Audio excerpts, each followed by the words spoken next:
Perkenalkan, nama saya Putri Sophia Rajasa dari Akuntansi IUP 2019 Universitas Negeri Semarang dengan NIM 721141978. Kali ini saya akan mempresentasikan tentang implementasi SIM dalam dunia perusahaan, yaitu pemanfaatan spreadsheet.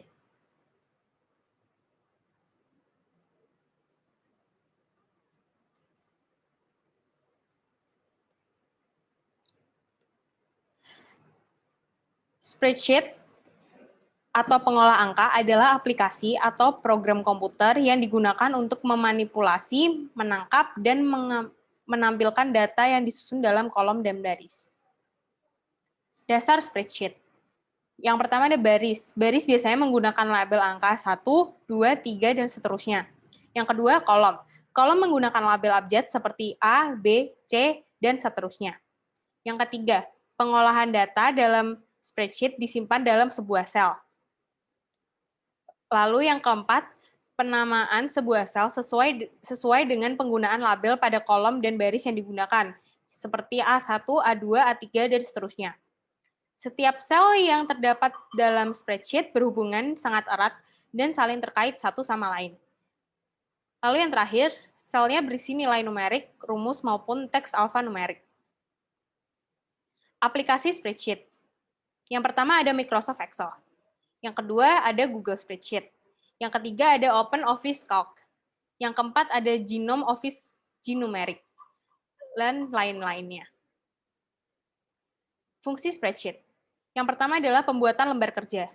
Yang kedua, pengolahan data dengan melibatkan penggunaan rumus, grafik, database, dan lain-lain. Yang ketiga, mengolah data dalam bentuk tabel, grafik, bahkan dapat digunakan untuk mencari nilai statistik dari data yang ada. Lalu yang keempat, membantu perusahaan dalam pengambilan keputusan. Implementasi spreadsheet. Yang pertama ada mengolah data manajemen. Biasanya perusahaan menggunakan spreadsheet untuk mencari nilai rata-rata, menghitung nilai tengah, serta mencari nilai maksimum dan minimum sebuah data. Contohnya, menghitung stok barang yang keluar masuk pada perusahaan. Lalu yang kedua ada administrasi atau akuntan. Proses administrasi yang biasa dilakukan oleh seorang akuntan yaitu contohnya mencatat jumlah pemasukan dan pengeluaran sebuah perusahaan. Lalu yang ketiga ada pembuatan data statistika. Statistika sangat diperlukan dalam sebuah perusahaan untuk pembuktian hasil riset. Biasanya pembuatan data statistika dibuat dalam bentuk diagram atau dalam bentuk lingkaran. Contohnya membuat diagram hasil riset minat beli suatu produk. Lalu yang keempat ada pembuatan laporan keuangan. Fitur-fitur dalam spreadsheet sangat membantu perusahaan untuk membuat laporan keuangan dalam skala besar. Contohnya adalah membuat laporan laba rugi perusahaan. Kelebihan spreadsheet. Yang pertama yaitu fitur perhitungannya yang lengkap. Yang kedua, memudahkan dalam penggunaan karena dilengkapi oleh menu dan tombol fungsi perhitungan yang tersedia.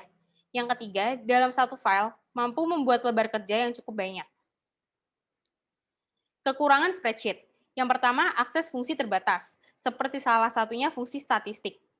Yang kedua, bagi karyawan yang kurang memahami rumus spreadsheet, akan mengalami kesulitan dalam penggunaannya. Yang ketiga, aplikasi akan berat apabila penggunaan dalam satu file menggunakan banyak lembar kerja dan fungsi rumus. Sekian penjelasan saya tentang spreadsheet. Apabila ada kesalahan, mohon maaf. Terima kasih.